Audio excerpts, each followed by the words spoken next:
que si on faisait un cliché, un Instagram, je ne sais pas comment on appelle ça là. Comment on dit ça? Un screenshot, hein? Voilà, ça c'est l'informaticien. Si on prenait une photo de vous aujourd'hui et qu'on la montre, on vous la montre dans 6 mois, auriez-vous changé dans votre personne? Auriez-vous changé dans vos relations avec Dieu, dans votre relation avec Dieu, avec votre prochain? Et on va voir tout à l'heure, auriez-vous changé aussi dans vos œuvres et dans vos actes à la gloire de l'Éternel? Amen? C'est le défi qu'on a. C'est le défi qu'on a tous. Toute notre vie en Christ, ça va être notre défi. Est-ce que je grandis? Est-ce que je change? Je pense que quand on est parent, il y a quelques-uns parmi nous qui sont parents, c'est une grâce. Ce qu'on veut voir le plus de nos enfants, c'est quoi? C'est qu'ils changent, c'est qu'ils grandissent. Qu'il y ait des bêtises qu'ils faisaient à un certain âge, on s'attend qu'à un certain âge, ils ne les fassent plus. C'est vrai? Dieu nous regarde de la même manière. Est-ce que je reste un bébé spirituel ou pas? Est-ce que je grandis? Est-ce que je laisse Dieu transformer ma vie? Amen? Donc, on va prendre Marc au chapitre 12. On va lire 2 versets, les versets en fait 3, versets 29 à 31. On l'avait déjà lu la dernière fois. Donc, Marc chapitre 12, versets 29 à 31. Marc 12,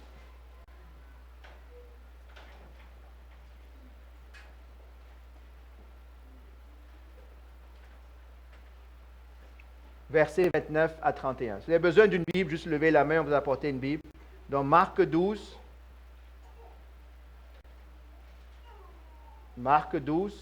versets 29 à 31.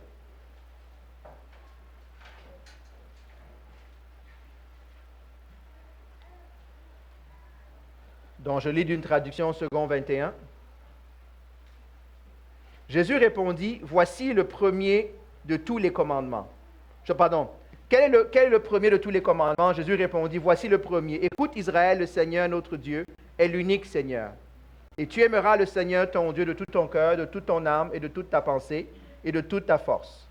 Voici le deuxième, tu aimeras ton prochain comme toi-même. Seigneur, nous te bénissons ce matin. Nous prions encore que tu sois avec nous, que tu nous aides encore à comprendre ta parole. Je prie, Seigneur, que tu touches notre cœur, que s'il y a un blocage dans nos cœurs, Seigneur, que tu puisses l'enlever, Seigneur, que le malin ne puisse pas venir voler ta parole, et que cette parole transforme notre vie, Seigneur, et qu'elle nourrisse notre âme. Dans le nom de Jésus. Amen. On a vu la dernière fois que la première partie parle de la relation avec Dieu. On a besoin que notre amour, que notre relation avec Dieu grandisse continuellement. Ce matin, on parlera beaucoup plus de la relation avec les autres, le prochain. Le verset 31 dit justement, tu aimeras ton prochain comme toi-même. Quand vous commencez, si vous faites vraiment un survol de la parole de Dieu, du livre de la Genèse quasiment jusqu'au livre de l'Apocalypse, vous allez voir qu'on met beaucoup d'emphase sur quoi? Sur les relations humaines. On met beaucoup d'emphase sur comment les gens sont en relation les uns avec les autres. Et pour moi, je l'ai déjà dit une fois, quand je parlais à une personne qui me dit, lui ne trouve pas, il ne voit pas à quoi ressemble, comment actualiser la Bible. Pour lui, la Bible, c'est un livre qui est écrit hors contexte, qu'il ne voit pas. Mais je dis, si tu ne vois pas comment Dieu travaille dans la Bible, si tu ne vois pas le caractère humain qui se développe dans la Bible, alors tu le lis mal, tu la lis mal, cette Bible. Tu veux parler de trahison? Va lire la Bible. Tu veux voir l'amour? Va lire la Bible. Tu veux voir le sacrifice? Va lire la Bible. Des fois, on devrait arrêter d'écouter les télé-réalités, hein, et aller écouter la vraie réalité dans la parole de Dieu. Parce que Dieu parle. Il y a une chose qui est fondamentale dans la création, c'est que nous sommes relationnels. Nous devons apprendre à vivre en relation avec l'autre. Et le défi, un des défis de l'ère moderne, on a des relations à travers l'électronique. On n'a plus de relations personnelles. Et je ne parle pas seulement des enfants, je parle même des adultes. On passe tellement de temps à courir. On pourrait faire un sondage ici. Qui a appelé quelqu'un cette semaine pour prendre de ses nouvelles? OK. Vous voyez qu'il y en a qui hésitent à lever la main ou pas? Donc, avant de dire que c'est les problèmes des jeunes, C'est aussi les problèmes des adultes. Prendre des nouvelles, être en contact avec quelqu'un. Il y en a qui non seulement ne sont en contact avec personne, de par leur propre volonté, mais qui aussi s'isolent des autres, pour un tas de raisons bonnes et moins bonnes. Mais je peux vous dire qu'il n'y a pas de bonne raison pour ne pas être en contact avec les autres. Moi, je préfère que l'Église s'appelle une communauté. C'est un corps. On a besoin d'être en relation les uns avec les autres. À l'école, à la maison, à l'Église, au travail. On a besoin, et ne nous trompons pas, si vous n'êtes pas en relation avec d'autres, vous êtes en train de souffrir, et vous le savez. Vous souffrez d'isolement. Vous avez beau dire, je n'ai pas besoin des autres, en réalité, vous avez vraiment besoin des autres. C'est vrai? On doit réaliser qu'il y a quelque chose dans nos vies, on ne peut pas être complet sans l'autre. Je ne parle pas seulement de notre conjoint, notre conjointe. Dieu nous a mis pour qu'on soit ensemble. Il a créé l'homme relationnel. On l'a vu il y a 3 semaines, Dieu lui-même est relationnel. Et on a besoin de relations. Et la relation, en passant, ce n'est pas passer son temps à demander est-ce qu'il va faire beau demain matin. Il faut que même dans mes relations avec l'autre, je grandisse, que ma relation mûrisse. Il y a beaucoup de gens qui sont comme les enfants à l'école. Tu leur demandes, tu as combien d'amis? Ils en ont combien? 42. Toute la classe, toute l'école, c'est son ami. Demande-lui son prénom, il ne connaît pas. C'est mon ami. Et beaucoup d'entre nous ont grandi avec des relations superficielles. On passe notre temps à se côtoyer sans jamais s'investir l'un dans l'autre. Moi, je vous dis, comment moi je sais que je n'ai pas de relation avec vous ou avec quelqu'un? Ça dépend du sujet de prière que je vais partager avec cette personne-là. Je ne sais pas si ça vous dit quelque chose que je dis là. Si tu dis que quelqu'un est ton ami et que tu n'es pas capable de t'ouvrir à cette personne-là, un peu plus que juste dire qu'il fait beau, je suis fatigué, j'ai eu une crevaison tout à l'heure, ce n'est pas une relation que vous avez. C'est juste la météo qu'on demande. Est-ce que vous me suivez? André, arrête de l'envoyer. Hein? On a besoin de grandir les uns avec les autres. Je peux vous dire que si vous n'avez pas, et quel que soit notre âge, quel que soit notre niveau, on a besoin les uns des autres. On a besoin les uns des autres. Pourquoi on met autant d'efforts de faire des sorties, de faire des activités? C'est pour qu'on sorte un peu de ce cadre-là, pour qu'on commence à se coller un peu, à se frotter les uns les autres. Il y en a qui sont tellement princes et princesses qui ne veulent que personne ne les touche, qui veulent que personne... Non, c'est en contact de l'autre que Dieu nous transforme, que Dieu nous change. Moi, je vous dis, quand vous n'êtes pas à côté de moi, je suis parfait. Ah, il ne comprend pas ce que je veux dire. Il me regarde bizarrement. Quand je suis tout seul, je suis l'homme le plus parfait au monde. C'est pas vrai? Et dès que vous venez dans mon giron, pauvre Patricia, là, toutes mes faiblesses sont exposées. Et je vous déteste un peu plus. Mais ça, ce n'est pas la bonne attitude. Parce que la parole de Dieu dit que nous nous mirons les uns dans les autres. C'est à travers vous que Dieu me transforme. C'est à travers moi que Dieu vous transforme. Dans les bons événements qu'on va vivre et un peu dans les fois où on va se frotter un peu les uns les autres. Le caractère va sortir.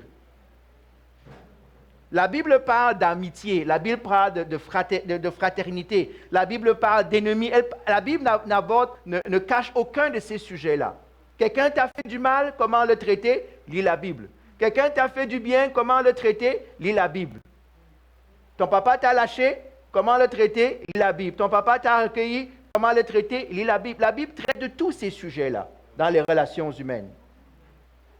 On peut dire qu'il y a 2 grands axes de relations. La relation avec les frères et sœurs en Christ et la relation avec ceux qui ne sont pas en Christ. C'est vrai ça?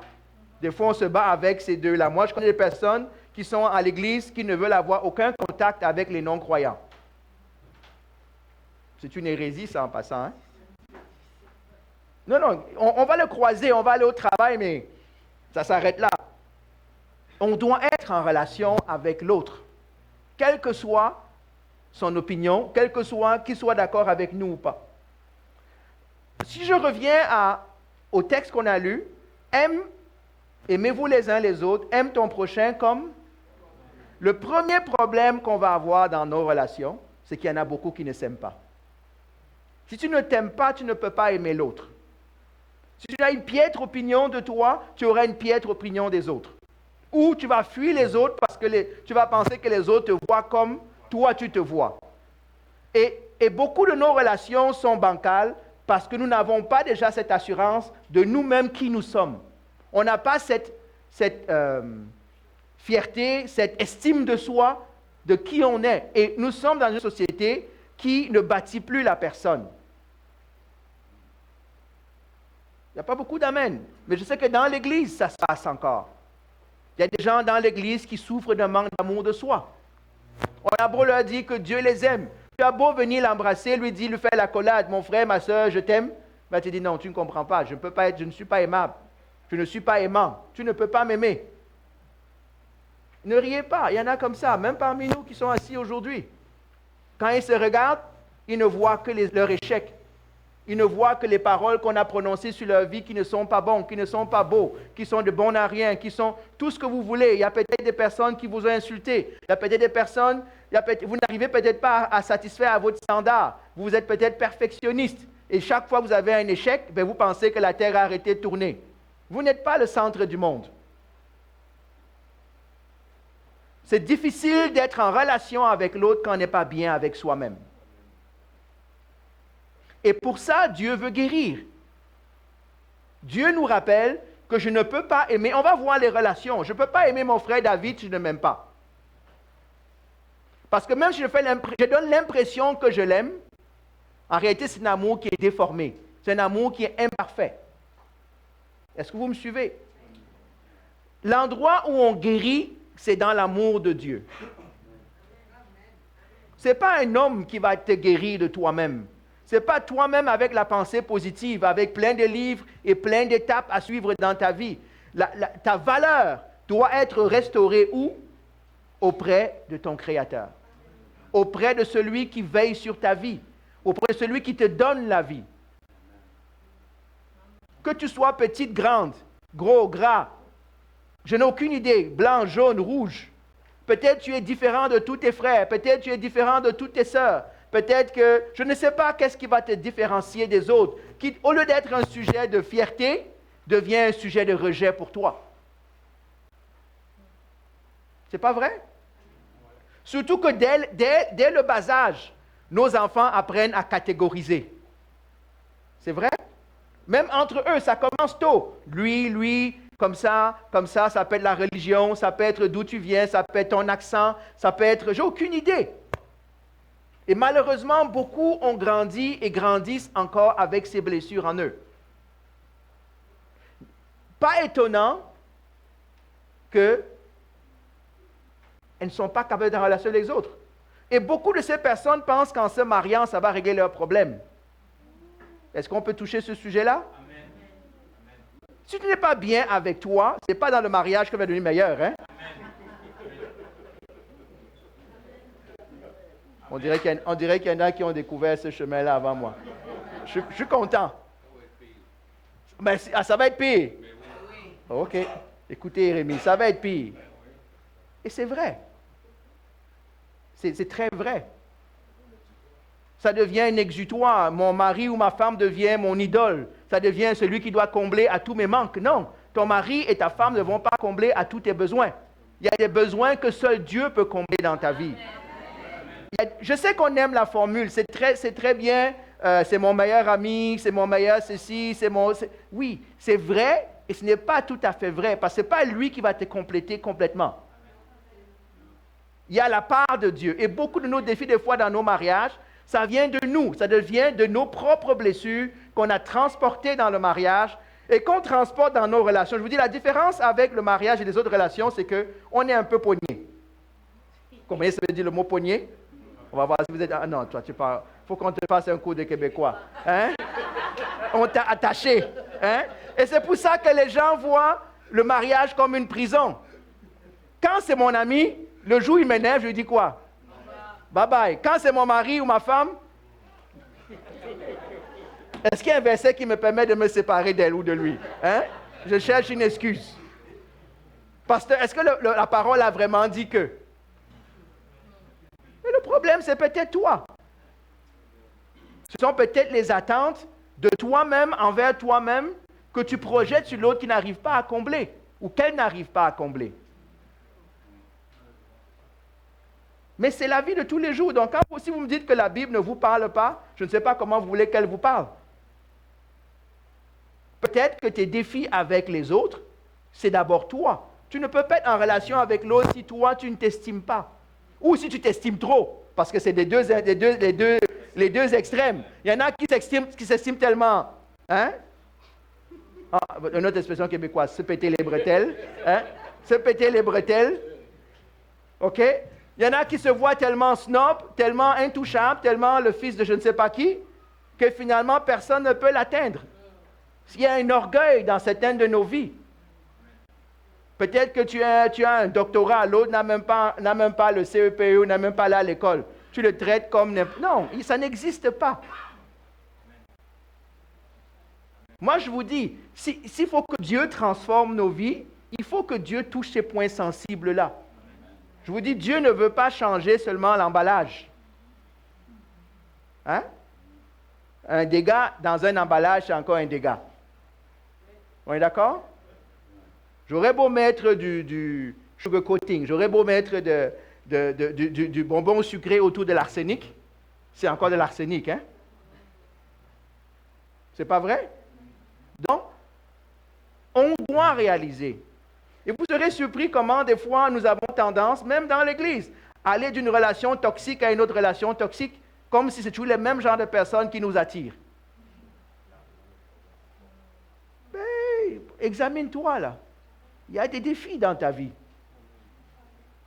Il y en a qui passent le temps à chercher leur père, il y en a qui passent le temps à chercher leur mère dans les relations.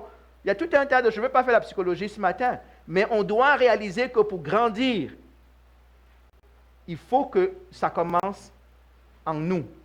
Ma relation avec l'autre va grandir en qualité quand ma relation avec moi-même va grandir en qualité. Quand je vais pouvoir me regarder et ne pas baisser les yeux. On dit qu'il y a des personnes qui n'ont pas de miroir chez elles. Elles ne veulent pas voir le produit de ce qui est projeté. C'est des cas extrêmes, vous me direz, mais ça existe. Jésus dit, aime ton prochain comme toi-même. Il y en a qui n'ont pas ce problème-là. Gloire à Dieu.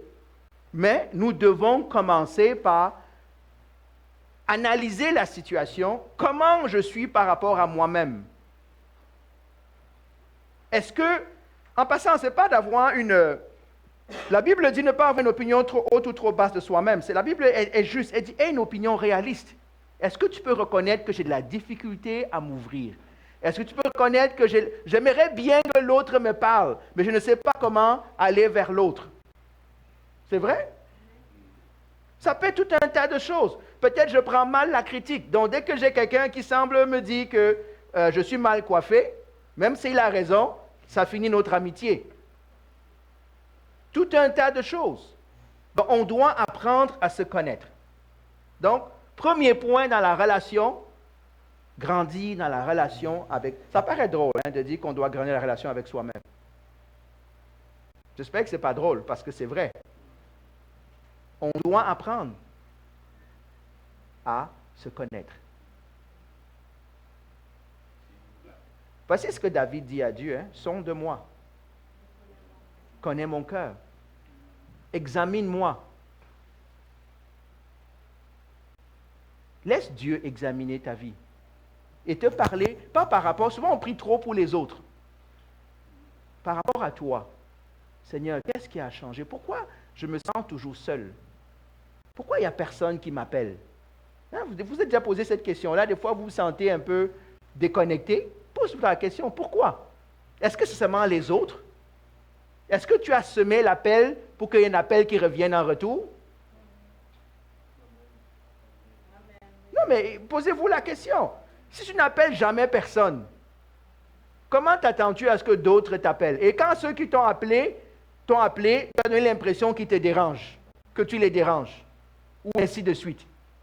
Mais qu'est-ce qu'ils vont faire au bout de 30 secondes d'appel très froid? Ils vont raccrocher. La prochaine fois, est-ce que le frère, là, quand je l'appelle, quand la soeur, quand je l'appelle, j'ai l'impression que je le dérange. Il n'y a aucun enthousiasme. Ça ne veut pas dire qu'on m'appelle toujours et je suis joyeux. Tu peux dire à la personne, écoute, est-ce que je peux t'appeler, ce n'est pas le bon moment? Prends ça comme une ouverture. Tu prends une... OK, tel m'a appelé, il faut que je rappelle. Fais déjà un. Ou si tu n'appelles que quand tu as des problèmes. Il y en a comme ça. Quand ils sont là, c'est leur problème qui importe. Uniquement.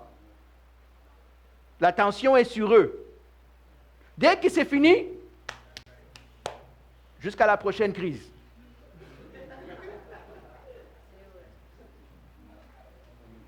Mais vous riez. Ça ressemble à certaines de nos relations, non? J'espère que ce n'est pas vous. C'est vrai? Il y en a qui n'appellent pas quand ça va mal. Trop fiers de montrer que ça ne va pas bien. Ils sont contents de dire, comment je peux t'aider? Mais quand eux, ils sont dans la mouise, ils disparaissent. Ils réapparaissent seulement quand ça va mieux. Tu étais où depuis? Ah non, tu ne comprends pas, gloire à Dieu, Dieu m'a béni. Oui, mais tu étais où? Non, mais il dévie la conversation. Vous savez qu'il y a une forme d'orgueil à vouloir aider sans recevoir de l'aide? C'est de l'orgueil. Que de dire, je suis seulement prêt, je suis là pour aider les autres. Mais quand moi j'ai besoin, je m'en vais m'enfermer au sous-sol. J'éteins toutes les lumières, je coupe le téléphone, je réapparais seulement quand il y a un simili-souris qui réapparaît sur ma face. C'est de l'orgueil. Vous pensez que les gens ne voient pas? Les gens le voient. Parce que vous savez comment on sait? Il n'y a personne parmi nous qui ne passe pas par des moments difficiles. C'est vrai?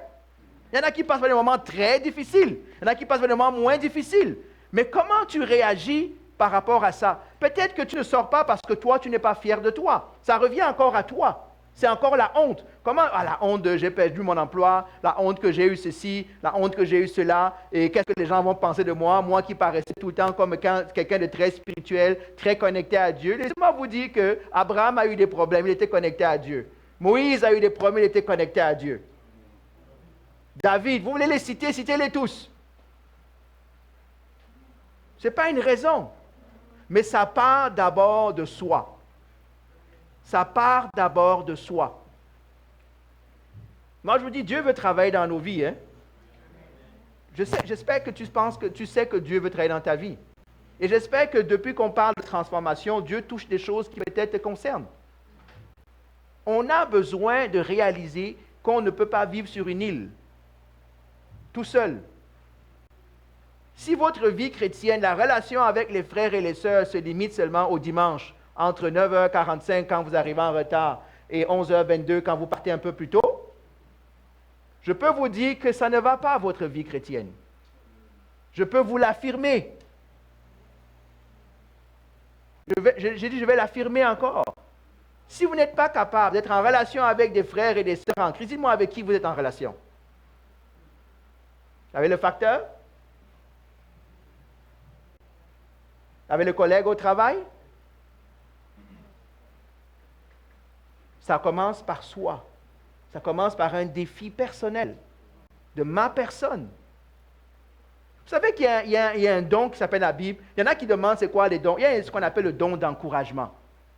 Vous savez c'est quoi le don d'encouragement? C'est quoi le don d'encouragement? Ça c'est Mario. Même si la Troisième Guerre mondiale, si Mario quitte chez lui le matin, le tuyau s'est cassé, la maison est inondée, il y a des problèmes partout, le toit est en train de s'effondrer. Quand Mario arrive à l'église, il va te dire Dieu te bénisse, gloire à Dieu, Dieu est fidèle. Qu'est-ce que je peux faire pour toi? Dieu, il y en a qui ont ce don pour encourager. Peut-être que tu as ce don-là, mais tu le caches. Le don d'hospitalité. Vous savez c'est quoi? Il y en a qui n'ont jamais ouvert leur maison à personne.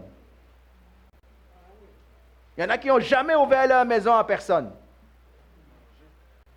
Hein? Mais ils aiment manger chez les autres. C'est ça que tu voulais dire? Vous allez remarquer, ce n'est pas moi qui ai dit, c'est lui. Hein?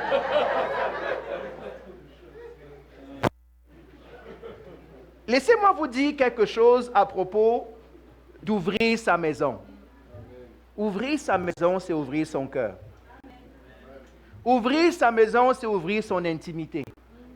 Ouvrir sa maison, c'est accepter d'être vu tel qu'on est. Il y en a qui vont dire, ah non, moi, je n'aime pas ouvrir ma maison, il y a juste une chambre à coucher, c'est pas peint, c'est pas comme chez tel. Qui vous êtes? Pourquoi vous faites ça? Pourquoi on réagit encore comme le monde? Tu ne comprends pas, avant j'avais, maintenant je suis caché, j'attends d'avoir avant de recevoir. Tu ne recevras personne. S'ouvrir, ouvrir sa maison, c'est se montrer tel qu'on est. Hein? Je comprends qu'on fait tous un peu le ménage avant que les gens arrivent. On essaie au moins de faire un minimum. Mais il faut s'ouvrir quand même. Ah, mais si tu viens chez moi, je ne sais pas comment je vais te recevoir. Je ne viens pas chez toi pour que tu me reçoives. Je viens te voir, toi.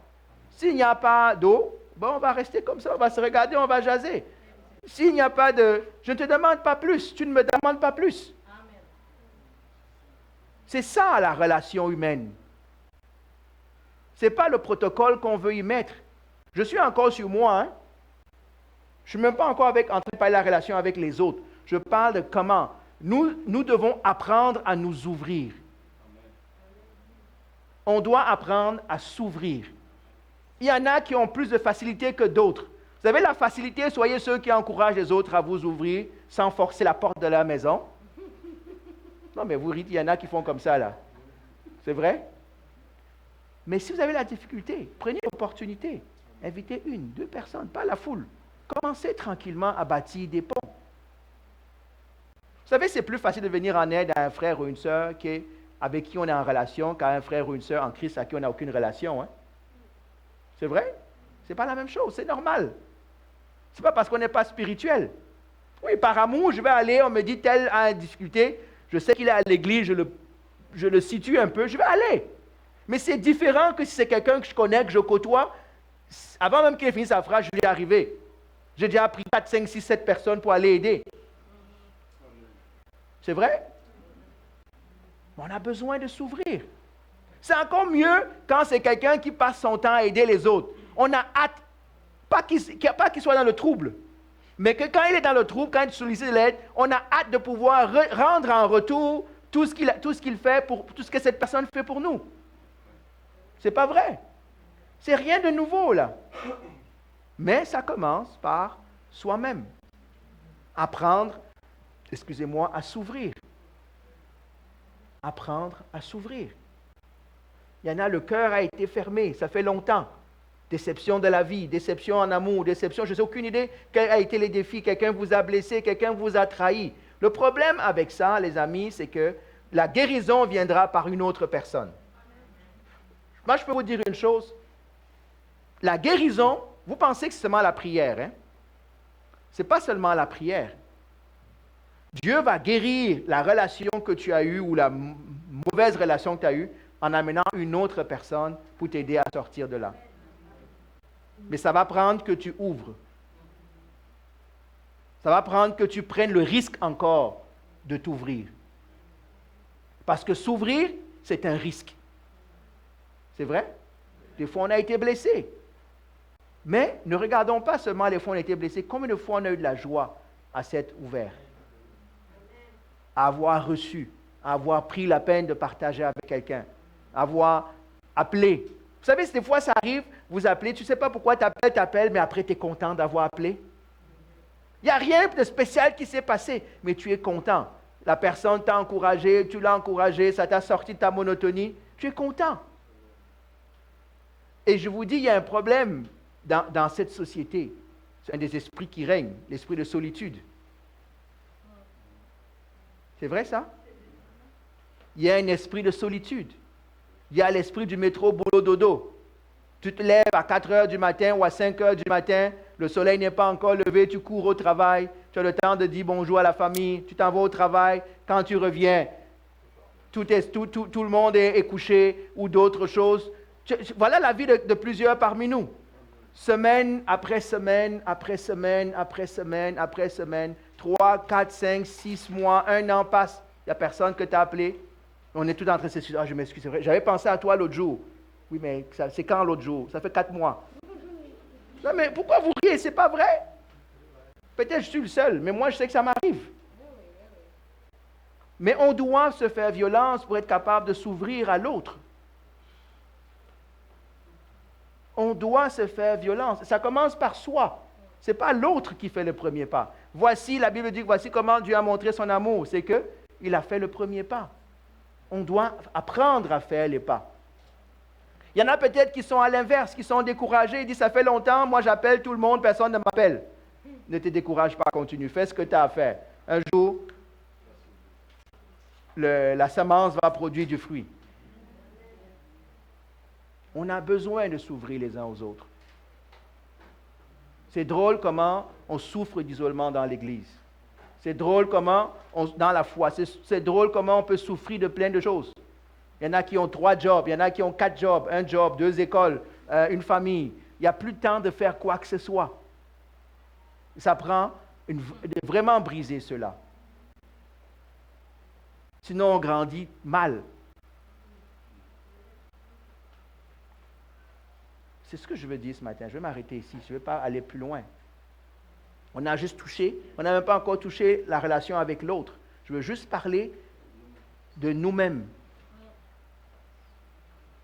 Comment tu te sens avec toi-même? Quels sont les défis que tu as? Je peux te dire une chose. Si tu ne fréquentes personne, c'est un problème. Je m'adresse même à ces jeunes-là. Tu ne fréquentes personne, tu as un problème. Je ne suis pas allé voir les petites copines, hein. Ce n'est pas ça que je suis en train de dire. Avoir des amis, c'est ça que je suis en train de dire. Je connais comment les garçons vous pensez là. C'est une autre connotation. Je préfère préciser ma pensée. OK? Ils étaient contents tout à coup, papa, ils étaient en train de dire... Le pasteur a dit, on doit avoir des fréquentations. Et j'étais entendu, papa dit Amen. Donc finalement...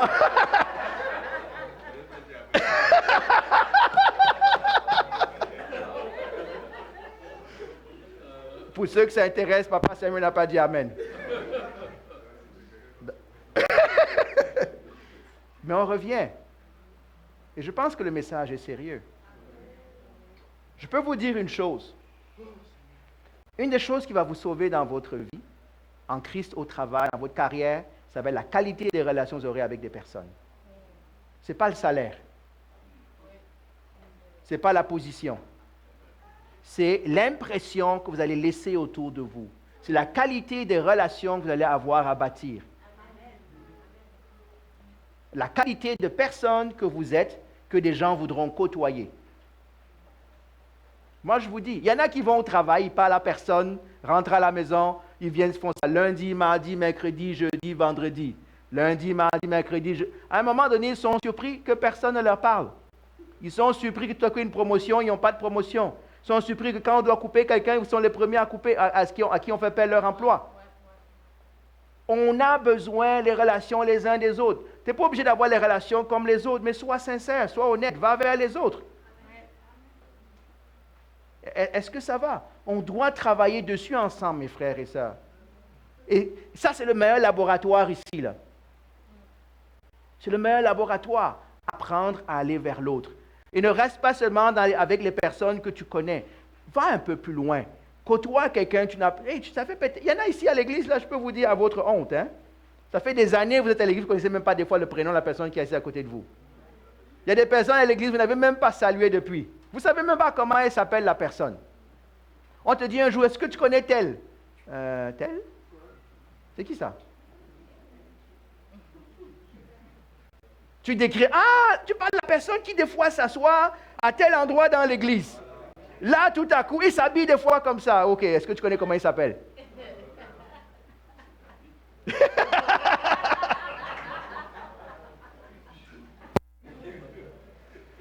Tu es en train de sauver quelqu'un là. Hein? S'il vous plaît, c'est le meilleur laboratoire ici. Pourquoi est-ce qu'on prend du temps? Moi, je vous dis, on peut juste venir prêcher, mettre la cassette et rentrer à la maison. Hein? Pourquoi on prend le temps de prendre un café? Il y en a qui n'ont jamais pris de café parmi nous. Ils sont à la course. Dès que c'est fini, ils ont déjà mis le riz au feu. Vous savez, il y a des gens qui ont programmé leur maison là. Ils savent que la maison est intelligente.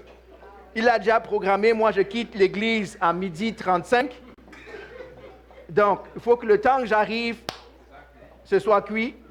Et le poulet, tout. Hey, relax.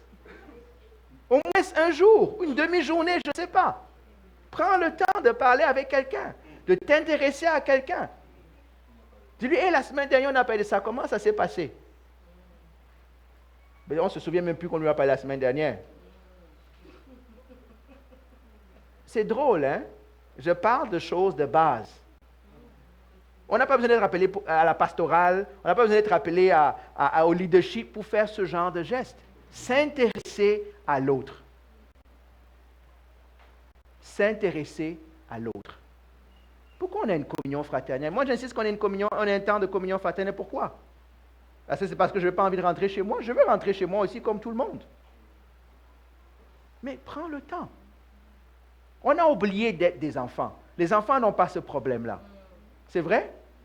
Nous, on a trop de blessures. On a trop de plans. Retournons aux choses simples de la vie. S'apprécier les uns les autres. Se frotter les uns aux autres. C'est tout ce que j'ai à dire ce matin pour le moment. On va prier. Mais c'est chacun qui prie. Tu sais où tu es. Tu sais par rapport à toi, comment est-ce que cette parole te touche. Donc, si tout à coup, vous êtes populaire, il n'y a personne qui vous parlait avant et tout à coup, tout le monde est populaire, vous êtes populaire, vous comprendrez que Dieu a parlé à quelqu'un ce matin. Donc, ne le soupçonnez pas de vouloir quelque chose aujourd'hui. Seigneur, nous voulons te bénir et te rendre grâce. Seigneur, on a besoin de guérison. On a besoin de guérison intérieure, Seigneur. Je prie que tu regardes chacun de nos cœurs.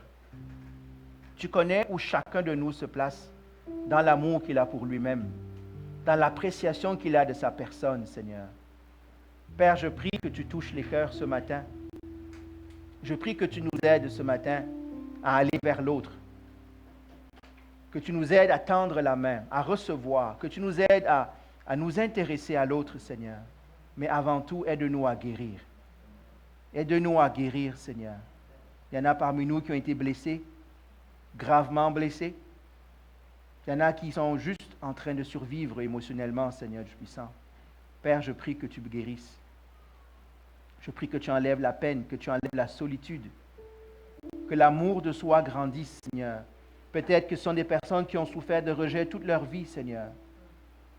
Père, je prie qu'ils puissent se mirer en toi, Seigneur. Tu es le Dieu qui dit que nous sommes des créatures merveilleuses. Tu dis que tu as pris une joie à nous bâtir, à nous former dans le ventre de nos mères, Seigneur. Tu as dit que tu nous connaissais avant même que nous n'arrivions, Seigneur. Et tu as accepté de mourir pour nous, pour chacun d'entre nous, Seigneur. Chacun d'entre nous a de la valeur, Seigneur.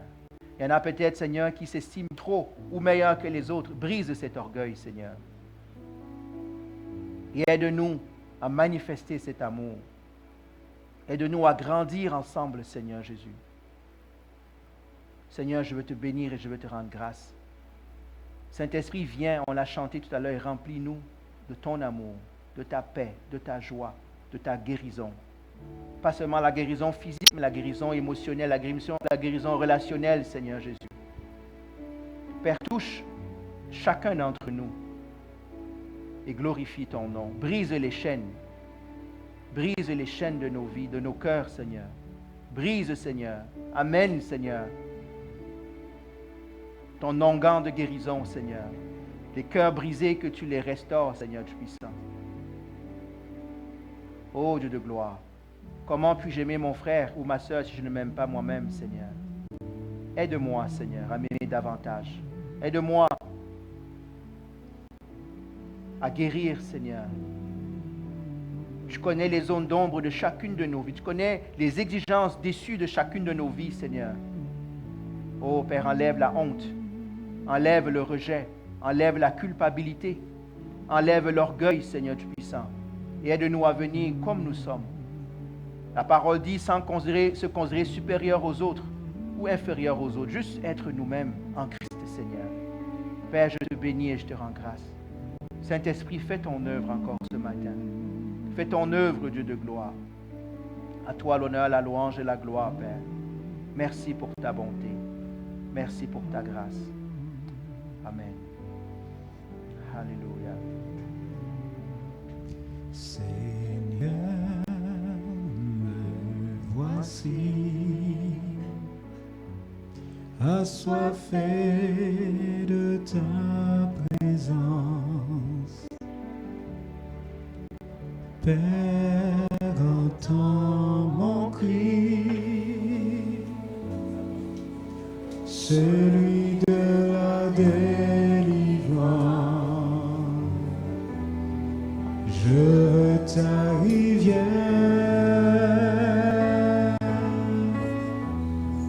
je veux ton amour, afin de devenir semblable à toi, que ma coupe déborde, que nos cœurs soient remplis, viens transformer ma vie, que ma coupe déborde de joie et de l'esprit. Viens Jésus, change-moi, fais-le, je te prie.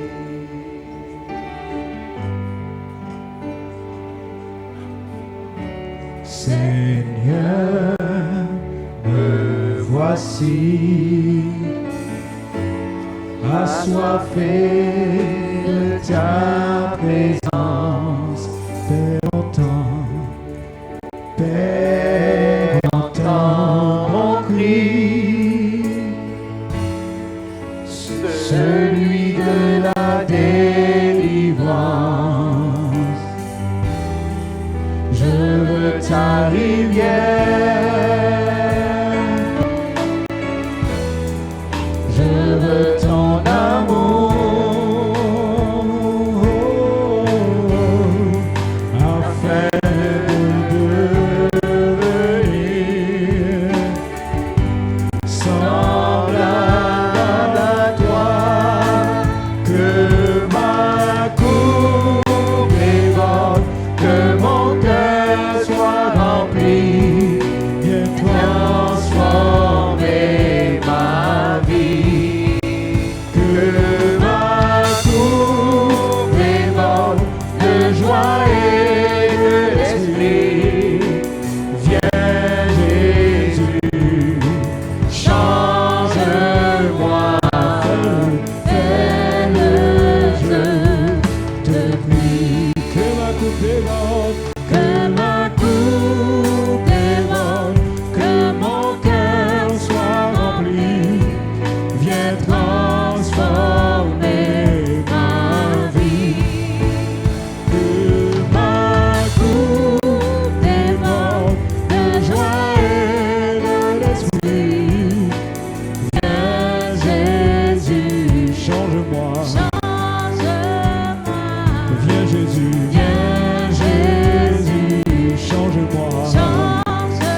transformer ma vie.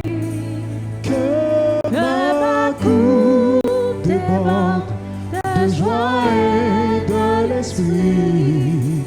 Viens Jésus, change-moi, fais-le. Fais-le, je te prie.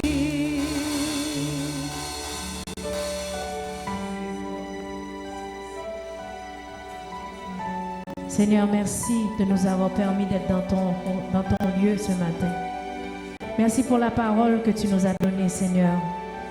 Celle que nous devrions réaliser et prendre conscience que nous avons besoin de donner de l'amour et de recevoir de l'amour. Merci pour cette parole, Seigneur. Permets que cette parole que tu as semée ce matin grandisse et croisse en nous, Seigneur, pour ton nom et pour ta gloire. Et que nos cœurs soient ouverts ce matin à aimer notre prochain, à nous aimer d'abord pour pouvoir aimer notre prochain. Merci, Père, pour l'amour que tu déverses au-dedans de nous. Parce que sans toi, nous ne pouvons aimer, Seigneur. Sans toi, nous ne pouvons nous ouvrir aux autres. Merci, Seigneur, pour tout ce que tu es déjà en train de faire. Et c'est au nom de ton Fils Jésus que nous te prions. Amen.